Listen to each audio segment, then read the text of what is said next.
Welcome to the Columbus Center. This brief presentation will help familiarize you with the building, its laboratories, and some general safety information. The Columbus Center is a mixed-use facility containing both research and administrative areas. Research labs are located on floors 3, 4, and 5, while administrative areas are on the ground and second floors. 42 research laboratories and several core service areas are housed here, including an aquaculture research center, a bioanalytical services laboratory, an extremophile scale-up facility, and a microscope facility. Research areas include 23 environmental chambers, autoclave and glassware washing rooms, and common equipment rooms which house ultra-low freezers, ice flakers, and other shared research equipment. There are 2 common equipment rooms on each lab floor. Check with your supervisor to find the one closest to your lab or office. Let's take a few moments to discuss some of the features that are common to all of the primary research labs at the Columbus Center. All laboratories are equipped with natural gas, vacuum, and compressed air service cocks on the bench tops. If you notice the odor of natural gas in your laboratory, extinguish all open flames and notify facilities management or building security immediately. When working with the vacuum, please make sure that you always use filtration so as not to inadvertently draw liquids into the vacuum piping. The Columbus Center has reverse osmosis deionized water taps in every lab. At its production point, this water has a resistivity value of 18 megohms. This value cannot be guaranteed at the lab tap. If you have specific ultra-pure water needs, check with your advisor regarding access to a polishing unit. When using the RODI faucets, please handle the on-off knob gently, as over-tightening will cause damage to the internals of the valve and result in water not being available. If you notice problems with the water service, contact facilities management. Each laboratory has eye washes located by the main sinks for emergency use. In the event of a chemical exposure, eyes should be rinsed for a minimum of 15 minutes. Keep your eyes open and rotate your eyeballs in all directions. Medical attention should be sought immediately afterwards.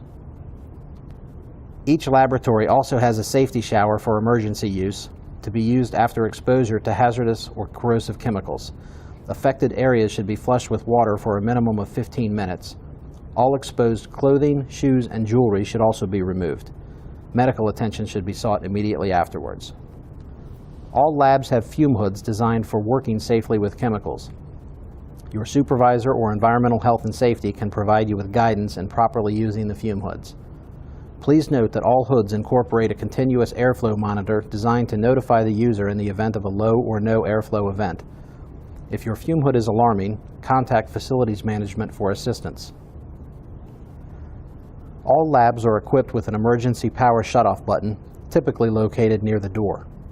Pushing this button will disable power to all the benchtop outlets in the lab and should only be used in the event of an emergency. Please note that all red-colored outlets in the lab will not be affected by activating this button. To restore power after pushing the button, you will need to contact facilities management. There is one autoclave and glassware washing room located centrally on each floor. These rooms are available to all laboratory employees. It is important that you know how to operate the equipment in these rooms before using it. Each autoclave and glassware washing room contains 2 glassware washers. These washers are only to be used for laboratory glassware. Your coworkers or facilities management can assist you in the proper operation of these machines. Each room also has 2 steam autoclaves generally used for the preparation of media and the sterilization of laboratory waste. It is critical that you understand how to use the autoclaves. While your laboratory supervisor will need to go over proper usage with you, here are a few important guidelines to remember. The autoclave's door must be tightened properly. If the door is not completely sealed, dangerous steam or boiling water can escape, presenting a burn or injury hazard to nearby personnel. Polypropylene or stainless steel trays must be used under every load. Never use polyethylene as it will melt and damage the autoclave's interior. If you melt a plastic container inside the autoclave, you or your laboratory will be held responsible for cleaning and repair. Never autoclave phenol, chloroform, pyridine, or bleach.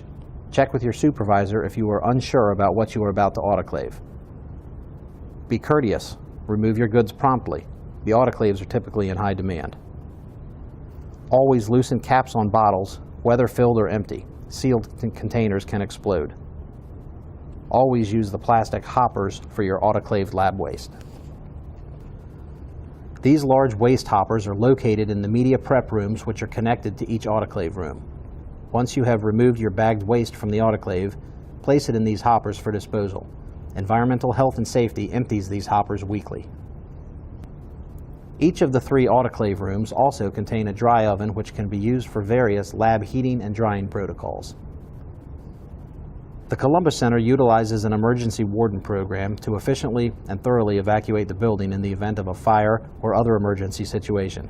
Let's take a few minutes for a brief program overview. Each floor is assigned emergency wardens who will help evacuate their lab or office area in the event of an emergency. Wardens are to search as a team with a volunteer buddy that they choose. For identification purposes, wardens are assigned fluorescent vests that should be worn during emergency situations. Wardens know the locations of emergency exits, fire alarm pull stations, and AED cabinets.